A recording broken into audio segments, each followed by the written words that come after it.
ನಮಸ್ಕಾರ ವಿದ್ಯಾರ್ಥಿಗಳೇ.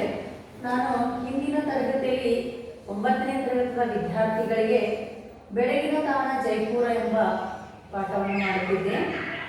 ಇದು ಒಂದು ಪ್ರವಾಸ ಕಥನವಾಗಿದೆ.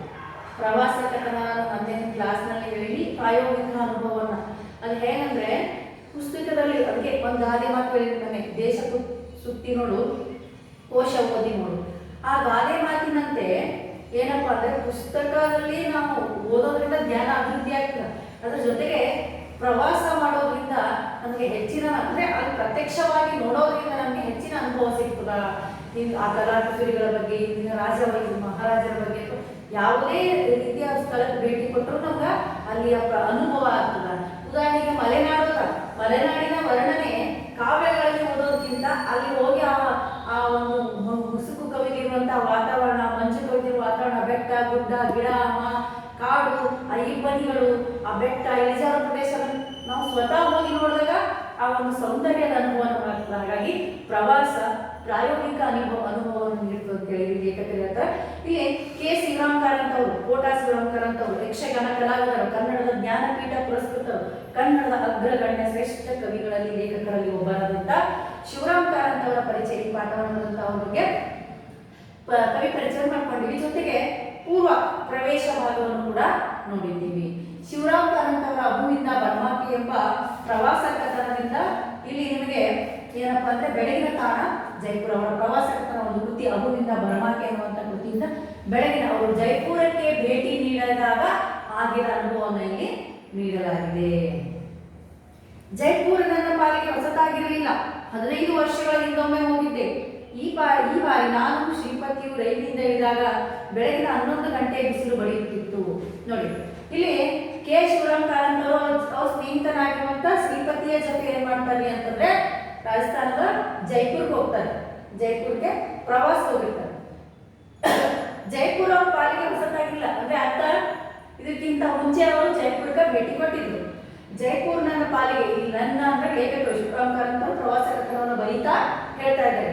ಅವ್ರ ಪಾಲಿಗೆ ಹೊಸತಾಗಿಲ್ಲ ಅಂದ್ರೆ ಇದಕ್ಕಿಂತ ಮುಂಚೆ ಯಾವಾಗ 15 ವರ್ಷಗಳ ಹಿಂದೆ ಅವರೇನಾಗಿದ್ರು, ಇದನ್ನು ಬರೆದಿದ್ದು ಕೂಡ ಬಹಳ ಹಿಂದೆ. ಆ ಕಾಲದ ಅದಕ್ಕಿಂತ ಮುಂಚೆ ಅವ್ರು ಏನ್ ಮಾಡಿದ್ರಪ್ಪ ಅಂದ್ರೆ ಜೈಪುರಕ್ಕೆ ಹೋಗಿದ್ರು. 15 ವರ್ಷ ಹಿಂದೆ ಹೋಗಿದ್ದಾದ್ರೆ ಮತ್ತೆ ಇವಾಗ ಅವ್ರ ಸ್ನೇಹಿತರು ಈಗಂದ್ರೆ ಪ್ರೆಸೆಂಟ್ ಆಗಿ ಶಿವರಾಮ್ ಕಾರಂತ್ ಬರ್ತಿದ್ರು. ಆ ಕಾಲದಲ್ಲಿ 1945 ಅವಾಗ ಕೂಡ 15 ವರ್ಷಗಳ ಹಿಂದೆ ಜೈಪುರ್ಗೆ ಹೋಗಿರ್ತಾರೆ. ಈ ಬಾರಿ ಮತ್ತೊಂದ್ಸಲ ಜೈಪುರ್ ನೋಡ್ಬೇಕಂತ ಏನ್ ಮಾಡ್ತಾರೆ, ಅವ್ರ ಗೆಳೆಯ ಶ್ರೀಪತಿಯ ಜೊತೆ ಜೈಪುರ್ಗೆ ಹೋಗಿರ್ತಾರ. ರೈಲಿನಿಂದ ಇಳಿದಾಗ ಆ ಒಂದು ಟ್ರೈನ್ ಹೋಗಿರ್ತದ್ದು ಇಳಿದಾಗ ಜರ್ನಿ ಮಾಡಿದಾಗ ಏನಾಗಿರ್ತದೆ ಬೆಳಗಿನ 11 ಗಂಟೆ ಸಮಯ. ನೋಡಿ, ರಾಜಸ್ಥಾನ ಅಂದ್ರೆ ಬಿಸಿಲು ಜಾಸ್ತಿ, ಅಲ್ಲಿ ಉಸುಕು ಪ್ರದೇಶ ಜಾಸ್ತಿ. ಹಾಗಾಗಿ ಅಲ್ಲಿ ಬಿಸಿಲು ಜಾಸ್ತಿ. 11 ಗಂಟೆ ಅಂದ್ರೆ ಎಲ್ಲ ಜಾಸ್ತಿ ಬಿಸಿಲು ಬಂದಿರ್ತಿತ್ತು, ಬಿಸಿಲು ಬಡಿಯುತ್ತಿತ್ತು. ಮಿತ್ರರಾದ ರೈಗಳು ಇವರು ಒಬ್ಬರು ಸ್ನೇಹಿತರಿಗೆ ಮುಂಚೆನೆ ತಿಳಿಸಿರ್ತಾರೆ. ಅವ್ರ ಸ್ನೇಹಿತರಿರ್ತಾರಲ್ಲಿ, ನಾವು ಹಿಂಗೆ ಜೈಪುರ್ ಬರ್ತಾ ಇದ್ದೀವಿ ಪ್ರವಾಸಕ್ಕೆ ಅಂತ ಹೇಳಿದಾಗ ಅವರನ್ನ ಬರಮಾಡಿಕೊಳ್ಳಲು ಅವರ ರೈಲ್ ಅನ್ನುವಂಥ ಅವ್ರ ಸ್ನೇಹಿತರು ಏನ್ ಮಾಡಿರ್ತಾರೆ, ನಿಲ್ದಾಣಕ್ಕೆ ಬಂದು ಇವರಿಗಾಗಿ ಕಾಯ್ಕೊಂಡು ನಿಂತಿರ್ತಾರೆ. ಯಾರ ಸ್ನೇಹಿತರಂದ್ರೆ ಶಿವರಾಮ್ ಕಾರಂತರ ಸ್ನೇಹಿತರು ರೈಗಳು. ಅವ್ರು ಜೈಪುರಲ್ಲಿ ವಾಸವಾಗಿರ್ತಾರ. ಇವರನ್ನ ಮನೆಗೆ ಕರ್ಕೊಂಡು ಹೋಗಲು ಅವರು ನಿಲ್ದಾಣದಲ್ಲಿ, ರೈಲ್ವೆ ನಿಲ್ದಾಣದಲ್ಲಿ ಬಂದು ನಿಂತಿರ್ತಾರೆ. ಜೈಪುರ್ಗೆ ಹೋದವರು ಯಾರು? ಶಿವರಾಮ್ ಕಾರಂತ್ ಮತ್ತು ಅವ್ರ ಸ್ನೇಹಿತ ಶ್ರೀಪತಿ. ನಮ್ಮನ್ನು ಊರ ಹೊರಗಿನವರ ಮನೆಗೆ ಕರೆದುಕೊಂಡು ಹೋದರು. ಈ ರೈಗಳ ಮನೆಯಲ್ಲಿ ಇತ್ತಂದ್ರೆ ಜೈಪುರದ ಊರ ಹೊರಗಡೆ ಇತ್ತು. ಅವ್ರ ಮನೆಗೆ ಅವರನ್ನು ಕರ್ಕೊಂಡು ಹೋಗ್ತಾರೆ. ಹೊರಗಡೆ 4 ಸುತ್ತಲೂ ಉಸುಕು ಹೊರಡಿದ ಮರುಭೂಮಿಯಲ್ಲಿ ಅವ್ರ ಮನೆ ಇತ್ತು. ಇವ್ರ ಮನೆ ಊರ ಅಂದ್ರೆ ಸಿಟಿ ಅಷ್ಟೇ ಬೆಳೆದಿತ್ತು. ಇವ್ರ ಮನೆ ಏನಿತ್ತಂದ್ರೆ ಹೊರಗಡೆ ಸುತ್ತ ಊರ ಹೊರಗಿನ ಮನೆ ಕರ್ಕೊಂಡು ಹೊರಗಡೆ 4 ಕಡೆ ಅವ್ರ ಮನೆ ಸುತ್ತ ಉಸುಕು ಇರ್ತದೆ. ರಾಜಸ್ಥಾನದಲ್ಲಿ ಉಸುಕು ಅಂದ್ರೆ ಉಸುಕು ಮನೆ ಕಟ್ಟಲು ಬಳಸ್ತಾರಲ್ಲ ಕಚ್ಚಾ ವಸ್ತುಗಳಲ್ಲಿ ಆ ಉಸುಕು. ಆ ಉಸುಕು ಮರಳು ಏನಾಗಿತ್ತು, ಮನೆಯ ಸುತ್ತ ಮರಳು ಅಂದ್ರೆ ಮಣ್ಣೆಲ್ಲ ಉಸುಕು. ಅವ್ರ ಮನೆಯ ಸುತ್ತ 4 ಕಡೆ ಉಸುಕು ಹರಡಿದಂತ ಒಂದು ಸ್ಥಳದಲ್ಲಿ ಇದ್ದ ಪ್ರದೇಶದಲ್ಲಿ ಅವ್ರು ಮನೆ ಕಟ್ಕೊಂಡಿದ್ರು. ಮರುಭೂಮಿಯಲ್ಲಿ ಅವ್ರ ಮನೆ ಇತ್ತು ಅಂದ್ರೆ ಉಸುಕು ಹರಡಿದ್ದ ಮರುಭೂಮಿಗೆ ಹತ್ಕೊಂಡೆ ಅವ್ರ ಮನೆ ಇತ್ತು. ಅಲ್ಲಿ ಮಧ್ಯಾಹ್ನದ ವೇಳೆಗೆ ಸ್ನಾನಕ್ಕೆ ನೀರು ಕಾಯಿಸುವ ಅಗತ್ಯವಿಲ್ಲ. ಉಸುಕಿನ ಕಾವಿನಿಂದ ನಲ್ಲಿಯ ನೀರೇ ಕಾದು ಬರ್ತಿತ್ತು. ಅಲ್ಲಿ ಹೆಂಗಿತ್ತಂದ್ರೆ ನಲ್ಲಿ ನೀರು ಬರ್ಬೇಕಾದ್ರೆ ಕೆಳಗಡೆ ತೋಡ್ತಾರೆ, ರಸ್ತೆ ಮಧ್ಯೆ ಅಕ್ಕಪಕ್ಕ ತಗ್ಗ ತೋಡಿ ಅದರೊಳಗೆ ಪೈಪ್ ಲೈನ್ ಮಾಡಿಕೊಂಡು ಎಲ್ಲ ನಲ್ಲಿಗೆ ಮನೆಗೆ ನೀರು ಸರಬರಾಜು ವ್ಯವಸ್ಥೆ ಕಾರ್ಪೊರೇಷನ್ ಮಾಡ್ತಾರೆ. ನಮ್ಮ ಕಡೆ ಆದ್ರೆ ಕಟುಕು ಕಂಕರ್ ಹತ್ತದ. ಅಲ್ಲಿ ರಾಜಸ್ಥಾನ ಮರುಭೂಮಿ, ಕುಸಿಬಿನಲ್ಲಿಯೇ ಸಿಟಿ ಬೆಳೆದಂತೆ ಜಾಸ್ತಿ ಆದಂತೆ ನಗರ ಪ್ರದೇಶ ಬಿಟ್ಟು ಹೊರಗಡೆ ಎಲ್ಲ ಬೆಳಕು ಏನ್ ಮಾಡ್ತಾರೆ, ಹೊರಗಿರುವ ಪ್ರದೇಶಗಳನ್ನ ಹೆಚ್ಚು ಅತಿಕ್ರಮಣ ಮಾಡ್ಕೊಂಡು ಹೋಗೋದಾತು. ಹಾಗಾಗಿ ಮರುಭೂಮಿವರೆಗೂ ಸಿಟಿ ಒಳಗಿತ್ರಿ. ಆ ಇವ್ರ ಸ್ನೇಹಿತರ ಮನೆ ಮರುಭೂಮಿ ಒಳಗೆ ಇತ್ತು. ಅಲ್ಲಿ ಪೈಪ್ ಲೈನ್ ಆಗಿತ್ತಂತ, ಅಂದ್ರೆ ಆ ನಲ್ಲಿ ನಳ ಏನಾಗಿತ್ತಪ್ಪ ಅಂದ್ರೆ ಉಸಿರಿನೊಳಗೆ ಅವ್ರ ಮನೆ ನಳ ಬಂದಿತ್ತು, ನಲ್ಲಿ ಪೈಪ್ ಬಂದಿತ್ತು. ಹಾಗಾಗಿ ಮಧ್ಯಾಹ್ನದಲ್ಲಿ 11 ಗಂಟೆಗೆ ಇಳಿದು ಅವ್ರ ಮನೆಗೆ ಹೋದಾಗ ಅವ್ರ ಮನೆಯಲ್ಲಿ ನೀರು ಕಾಯಿಸುವ ಅಗತ್ಯವೇ ಇರಲಿಲ್ಲ. ಯಾಕಂದ್ರೆ ಸೂರ್ಯನ ಸಾಕಕ್ಕೆ ಉಸುರು ಕಾಯ್ತಾ ಇತ್ತು.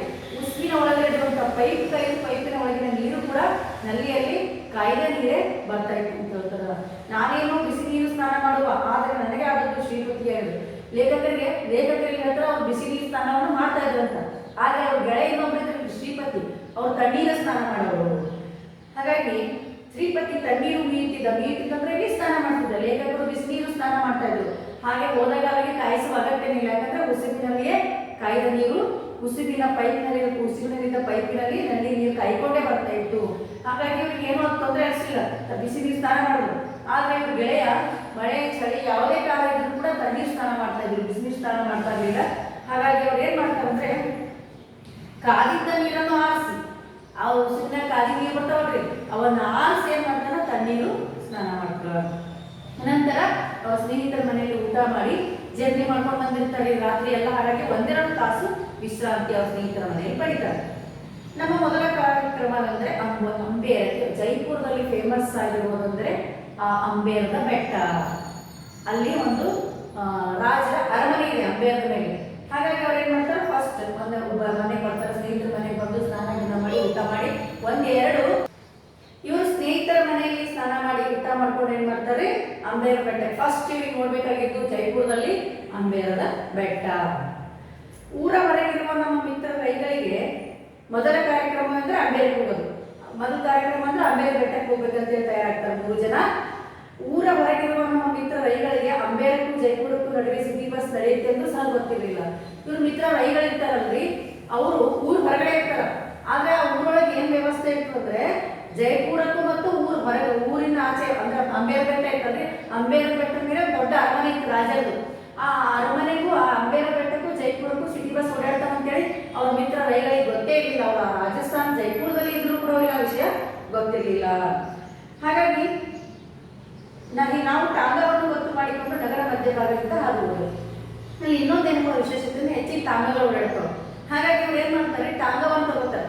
ಒಂದು ಟಾಂಗವನ್ನು ಗೊತ್ತು ಮಾಡ್ಕೊಂಡು 3 ಜನ ನಗರದ ಮಧ್ಯಭಾಗದಿಂದ ಬಸ್ ಅದೇ ಕ್ರಾಸ್ ಮಾಡ್ಕೊಂಡು ಸಿಟಿ ಇದರಿಂದ ಹೋಗ್ತದೆ. ಆದ್ರೆ ಟಾಂಗ ಏನ್ ಮಾಡ್ತಾರೆ, ನಗರ ಮಧ್ಯಭಾಗದಿಂದ ನೋಡೋದ್ರೆ ಇಡೀ ನಗರವನ್ನು ನೋಡುವ ಒಂದು ಒಳ್ಳೆಯ ಅವಕಾಶ ಕೂಡ ಇಲ್ಲಿ ಸಿಕ್ತಂತೇಳಿ ಹೇಳ್ಬೋದು. ಹಾಗೆ ಟಾಂಗದಲ್ಲಿ 3 ಜನ ಕೂತು ಹೋಗ್ತಾರೆ. ಟಾಂಗನ ಬಸ್ ಒಳಗೆ ಕೂಡೋದು ಟಾಂಗ ಒಳಗೆ ಕೂಡೋದು ಬಹಳ ವ್ಯತ್ಯಾಸ ಇದೆ. ಎಲ್ಲ ಹೊರಗಿನ ಸುತ್ತಮುತ್ತಲ ಪ್ರದೇಶಗಳು ಕಾಣ್ತಿರ್ತಾವೆ.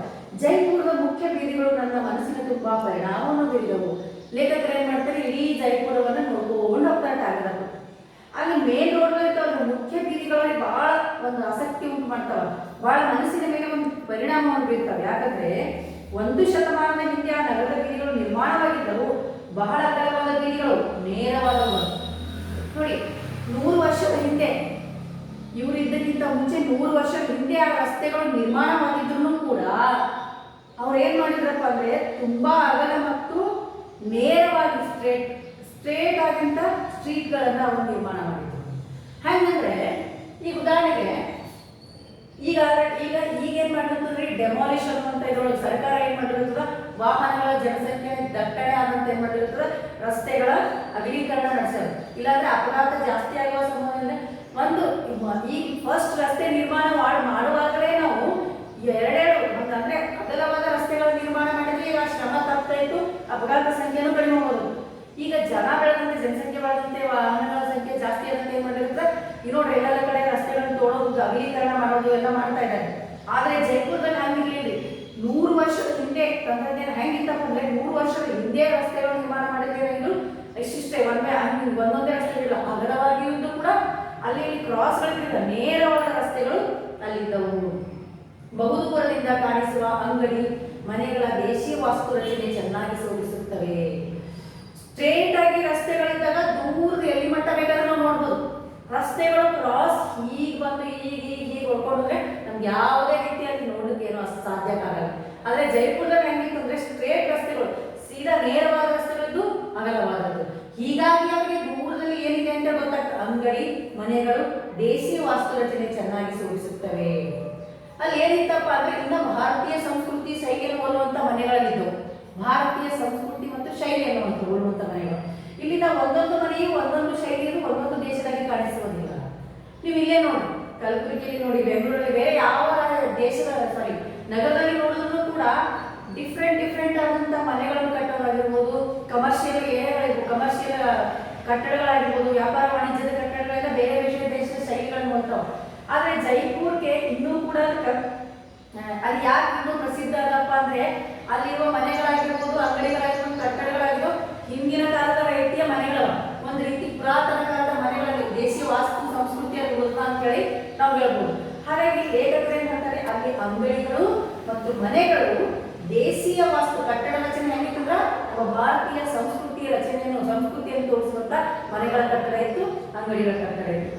ಅಲ್ಲಿ ಇಲ್ಲಿ ನೀವು ಸುತ್ತಮುತ್ತ ನೋಡಿದಾಗ ಒಂದ್ ಮನೆ ಇದ್ದಾಗ ಇನ್ನೊಂದು ಮನೆ ಇಲ್ಲ, ಕಾಂಕ್ರೀಟ್ ಮನೆಗಳು ಇರ್ತವೆ. ಈಗಲ್ಲ ಒಂದ್ ಮನೆ, ನಮ್ಮ ಮನೆ ಇದ್ದಾಗ ಪಕ್ಕದ ಮನೆಯಲ್ಲಿ ಮತ್ತೊಂದು ಮನೆ ಇಲ್ಲ, ಎಲ್ಲವೂ ಡಿಫ್ರೆಂಟ್ ಆಗಿ ಕಟ್ಟಡ ಇರ್ತವೆ. ಆದ್ರೆ ಜೈಪುರದಲ್ಲಿ ಹಂಗಿಲ್ರಿ, ಇಲ್ಲಿ ಒಂದೊಂದು ಮನೆ ಒಂದೊಂದು ಶೈಲಿ, ಒಂದೊಂದು ಡಿಸೈನ್ ಆಗಿ ಒಂದೊಂದು ದೇಶದಾಗ ಹೆಂಗ ಹಂಗ್ ಕಾಣಿಸಲ್ರಿ.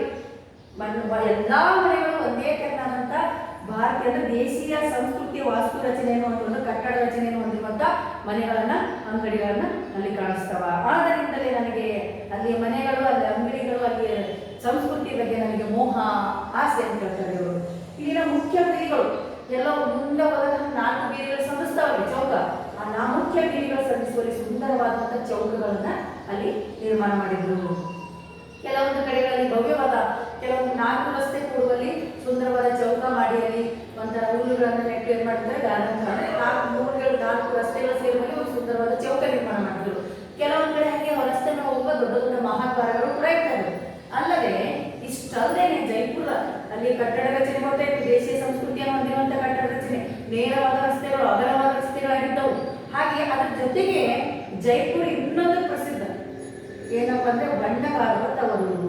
ರಾಜಸ್ಥಾನಿ ಬಟ್ಟೆ ಡ್ರೆಸ್ ನೋಡ್ರ ಡ್ರೆಸ್ಸಿಂಗ್ ಸೆನ್ಸ್ ಹೆಂಗಿರ್ತಂದ್ರೆ ಅವರು ಧರಿಸುವಂತ ಬಟ್ಟೆಗಳಲ್ಲಿ ಅತಿ ಗಾಢವಾದ ಬಣ್ಣಗಳನ್ನ ಉಳ್ಳಂತ ಬಟ್ಟೆಗಳನ್ನು ಧರಿಸ್ತಾರೆ. ಇದು ಬಣ್ಣಗಾರರ ತವರೂರು, ಬಣ್ಣ ಹಾಕುವರ ತವರೂರು ಅಂತ ಹೇಳ್ತಾರೆ. ಬಣ್ಣ ಹಾಕುವ ಕುಶಲಿಗರು ಈ ಊರಿನಲ್ಲಿ ಬಹಳ ಮಂದಿ ಇದ್ದಾರೆ. ಅಲ್ಲಿ ಬಟ್ಟೆಗಳಿಗೆ ಬಣ್ಣಗಳನ್ನು ಅಳವಡಿಸಿಕೊಂಡು ಬಣ್ಣ ಹಾಕುವ ಕುಶಲಕರ್ಮಿಗಳು ಬಹಳ ಜನ ಇದ್ದಾರೆ. ಬಣ್ಣಗಾರರ ತವರು, ಬಣ್ಣ ಹಾಕುವಂತವರು. ಈ ಜೈಪುರದಲ್ಲಿ ಲೇಖಕರಿಗೆ ಇನ್ನೊಂದು ಇಷ್ಟ ಅಂದ್ರೆ ಇದು ಬಣ್ಣಗಾರರ ತವರು ಅಂತ ಹೇಳ್ತಾರೆ. ಜೈಪುರ ಬಣ್ಣಗಾರ ಅಂದ್ರೆ ಬಣ್ಣ ಹಾಕುವ, ಬಟ್ಟೆಗಳಿಗೆ ಬಣ್ಣ ಹಾಕುವ ಕುಶಲಕರ್ಮಿಗಳು ಇದ್ದಾರೆ.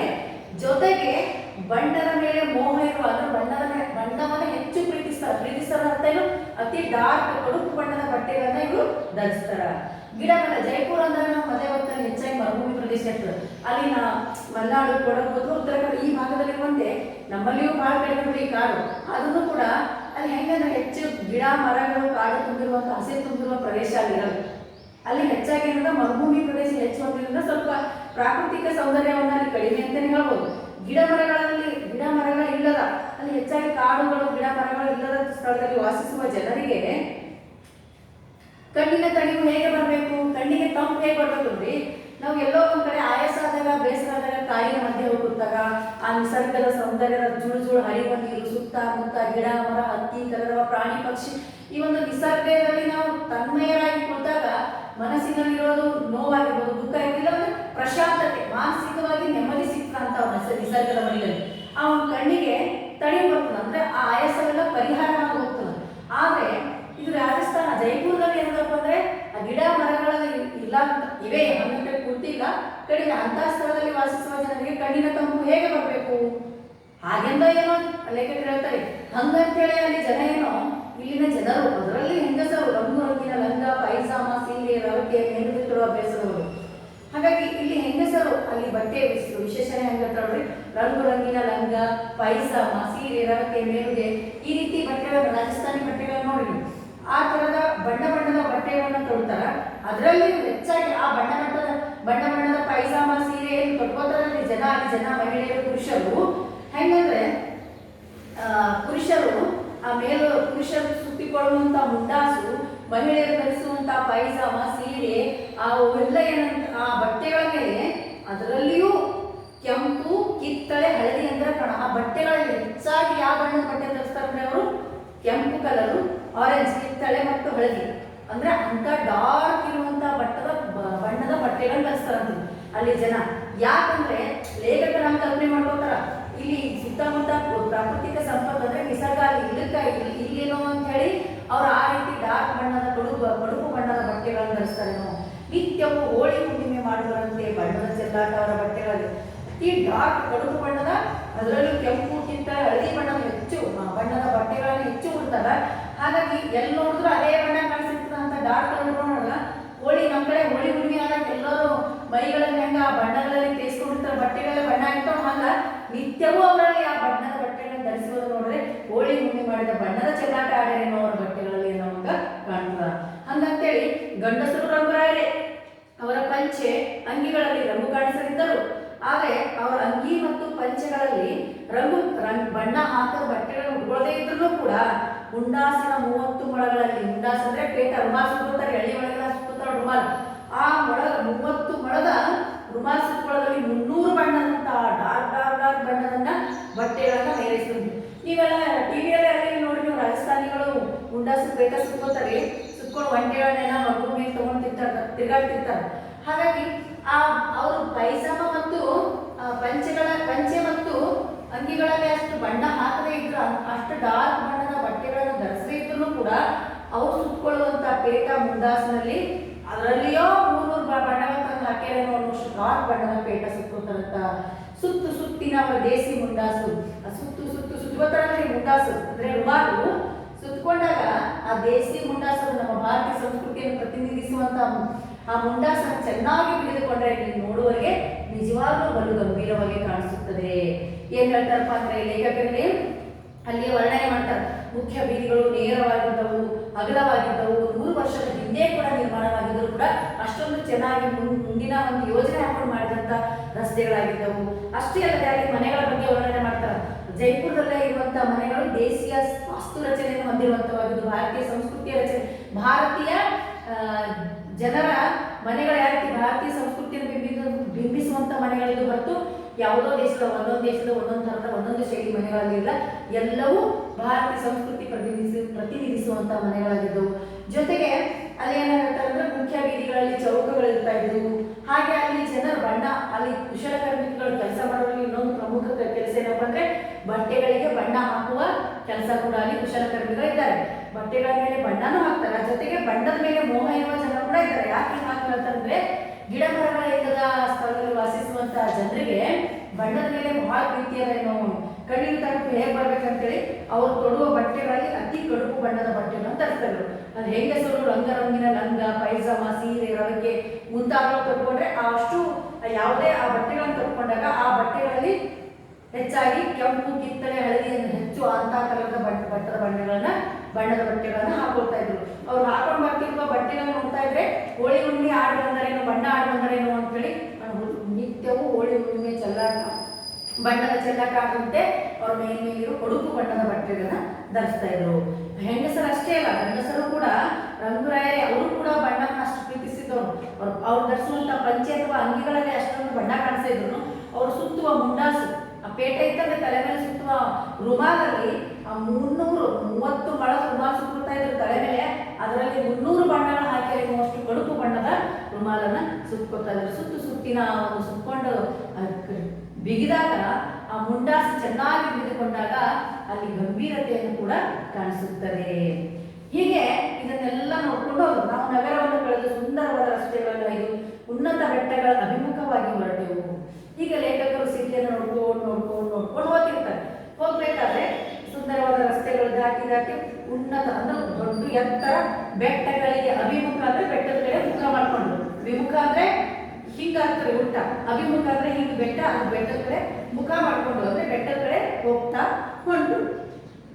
ಇನ್ನೊಂದು 4 ಮೈಲಿಗೆ ಇನ್ನೊಂದು 4 ಕಿಲೋಮೀಟರ್ ಹೋದ್ರೆ ಅಂಬೇಡ್ಕರ್ ಅಂದ್ರೆ ಜೈಪುರ ಆದ್ಮೇಲೆ ಸಿಟಿ ಆದ್ಮೇಲೆ ಹೊರಗಡೆ ಹೊಲ ಗದ್ದೆ ಪ್ರದೇಶ ಹೋದ್ಮೇಲೆ ಬೆಟ್ಟಗಳು ಸಿಗ್ತಾವ. ಆ ಬೆಟ್ಟಗಳು ದಾಟ್ಕೊಂಡು ಹೋದಾಗೆ ಅಂಬೇರ್ ಬೆಟ್ಟ ಸಿಗ್ತದೆ. ಇನ್ನೊಂದು 4 ಮೈಲಿಗೆ ಇನ್ನೊಂದು 4 ಕಿಲೋಮೀಟರ್ ಹೋದ್ರೆ ಅವ್ರು ಹೋಗುವಂತ ಸ್ಥಳ ಅಂಬೇರ್ ಬೆಟ್ಟ ಸಿಗ್ತಾ ಇತ್ತು. ಅಂಬೇರ ಜೈಪುರದ ಪೂರ್ವಕಾಲದ ರಾಜಧಾನಿ. ಏನೀಗ ಅಂಬೇರ್ ಬೆಟ್ಟ ಭೇಟಿ ಕೊಡ್ತಾ ಇದ್ದಾರೆ ಲೇಖಕರು ಮತ್ತು ಅವ್ರ ಸ್ನೇಹಿತರು. ಇದೇನಾಗಿತ್ತಪ್ಪ ಅಂದ್ರೆ ಹಿಂದಿನ ಕಾಲದ ರಾಜ ಮಹಾರಾಜರು ಆಳ್ವಿಕೆ ಮಾಡ್ತಿದ್ದಾಗ ಜೈಪುರದ ರಾಜಧಾನಿ ಅದಾಗಿತ್ತು. ಜೈಪುರದ ರಾಜಧಾನಿಯಾಗಿತ್ತು. ಹಳೆ ಕೋಟೆ ಅರಮನೆಗಳಲ್ಲಿ ಅಂಬೇರ್ ಬೆಟ್ಟ ಇದ್ದಾರೆ. ಅಲ್ಲಿ ಏನಿರ್ಬೋದು, ಅಲ್ಲಿ ಹಿಂದಿನ ಕಾಲದ ಅರಸರ ಆಳ್ವಿಕೆ ಮಾಡ್ತಿದ್ದಂಥ ಕೋಟೆಗಳು, ಅರಮನೆಗಳು ಆ ಅಂಬೇರದ ಬೆಟ್ಟದ ಮೇಲೆ ಇವೆ. ಸಂಜೆ ಮುಂಜಾನೆಗಳಲ್ಲಿ ಅಲ್ಲಿ ಗುಡ್ಡ ಬೆಟ್ಟ ಕಣಿವೆಗಳು ಅಪೂರ್ವ ಮೋಹಕತೆಯನ್ನು ತಾಳ್ತವೆ. ಸಂಜೆ ಈ ಉದಾಹರಣೆಗೆ ಏನಿದೆ, ಆಗುಂಬೆ ಸನ್ಸೆಟ್ ಹೇಳ್ತಾರೆ, ಸೂರ್ಯಾಸ್ತ. ಆ ಸೂರ್ಯಾಸ್ತಗಳು ಕನ್ಯಾಕುಮಾರಿಯಲ್ಲಿ ಆಗುಂಬೆಯಲ್ಲಿ ನಾವು ನೋಡೋದಕ್ಕೆ ಹೆಂಗೆ ಕಾಣ್ತಂತಂದ್ರೆ ಮುಳುಗುವ ಸೂರ್ಯ ಅಡ್ಡೆಯಲ್ಲಿ ಬಂದಂತ ನಾವು ಒಂದು ಪ್ರಕೃತಿಯ ವಿಸ್ಮಯವನ್ನು ಕಾಣ್ಬೋದು. ಇಲ್ಲಿಯೂ ಕೂಡ ಏನ್ ಹೇಳ್ತಾರಂದ್ರೆ ಅಂಬೆಯ ಬೆಟ್ಟಕ್ಕೆ ಹೋಗ್ತಾ ಇದ್ದಾರೆ ಸಂಜೆಯ ಸಮಯದಲ್ಲಿ, ಮುಂಜಾನೆಗಳಲ್ಲಿ ಅಲ್ಲಿಯ ಗುಡ್ಡ ಬೆಟ್ಟ ಕಣಿವೆಗಳು ಅಪೂರ್ವವಾದ ಸೌಂದರ್ಯವನ್ನು ಕಾಣ್ತದೆ. ಯಾಕಂದ್ರೆ ಮಧ್ಯಾಹ್ನದ ಬಿಸಿಲು ಪ್ರಕೃತಿ ಜಾಸ್ತಿ ಇರ್ತದೆ ಸೂರ್ಯನಲ್ಲಿ, ಆ ಶಾಖ ಜಾಸ್ತಿ. ಮುಂಜಾನೆ ಬರುವಾಗ ಒಂದು ಬಿಸಿಲು ಅಷ್ಟೊಂದು ಪ್ರಖರತೆ ಬಂದಿಲ್ಲ, ತಂಪು ಅನಿಸುವಂತ ಕೆಂಪಾದ ಸೂರ್ಯ ಉದಯಿಸ್ತಾನೆ, ಕೆಂಪಾದ ಸೂರ್ಯ ಹೋಗ್ತಾನೆ. ಆಗಿನ ಬೆಳಗ್ಗೆ ಒಂದು ವಿಶೇಷತೆ ಇರ್ತದೆ. ಅವು ಬೆಟ್ಟ ಗುಡ್ಡ ಅರಮನೆಗಳ ಮೇಲೆ ಬಿದ್ದಾಗ ಅದು ಇನ್ನೊಂದಿಷ್ಟು ವಿಶೇಷವಾದ ಸೌಂದರ್ಯವನ್ನು ಅದಕ್ಕೆ ಹೇಳ್ತಾರ. ಆ ಅಂಬೇರ ಬೆಟ್ಟದಲ್ಲಿ ಸಾಯಂಕಾಲ ಮತ್ತು ಮುಂಜಾನೆ ಸಮಯದಲ್ಲಿ ಅಲ್ಲಿರುವಂತಹ ಸುತ್ತಮುತ್ತ ಇರುವ ಗುಡ್ಡ ಬೆಟ್ಟ ಕಣಿವೆಗಳು, ಕಣಿವೆ ಅಂದ್ರೆ ಗೊತ್ತಲ್ಲ, ಈ ಸೇಟ್ನಾಗಿರ್ತಾವ ನೋಡ್ರಿ, ಈ ಸೇಟ್ನ ಹಿಂಗೆ ಕಣಿವೆ ಪ್ರಪಾತಗಳು, ಅವೇನಾಗಿರ್ತಾವ ಅಂದ್ರೆ ಮೋಹಕತೆ, ಅಪೂರ್ವವಾದ ಅಂದ್ರೆ ಒಂದು ಸುಂದರವಾದಂತ ಮೋಹಕ ರೂಪವನ್ನು ತಾಳುತ್ತವೆ. ಹಿಂದೆ ನಾನು ಅಲ್ಲಿಗೆ ಹೋದಾಗ ಜನವಸತಿ ಇದ್ದಿರಲಿಲ್ಲ.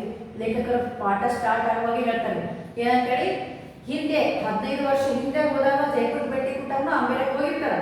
ಆದ್ರೆ ಜೈಪುರ ದಾಟಿ ಅಂಬೇರ ಒಂದು 5-6 ಕಿಲೋಮೀಟರ್ ದಾಟ್ಕೊಂಡಿದ್ವಿ. ಆ ಅಂಬೇರ ಬೆಟ್ಟದ ಸಮೀಪ ಯಾರು ಜನರು ಇದ್ದಿರಲಿಲ್ಲ ಹಿಂದೆ. ಆದ್ರೆ ಈಗೇನಾಗಿತ್ತು, ಹಲವಾರು ಪ್ರಾಚೀನ ಗುಡಿ ಗೋಪುರಗಳು ಗೂಬೆಯ ಮನೆಗಳಾಗಿದ್ದವು.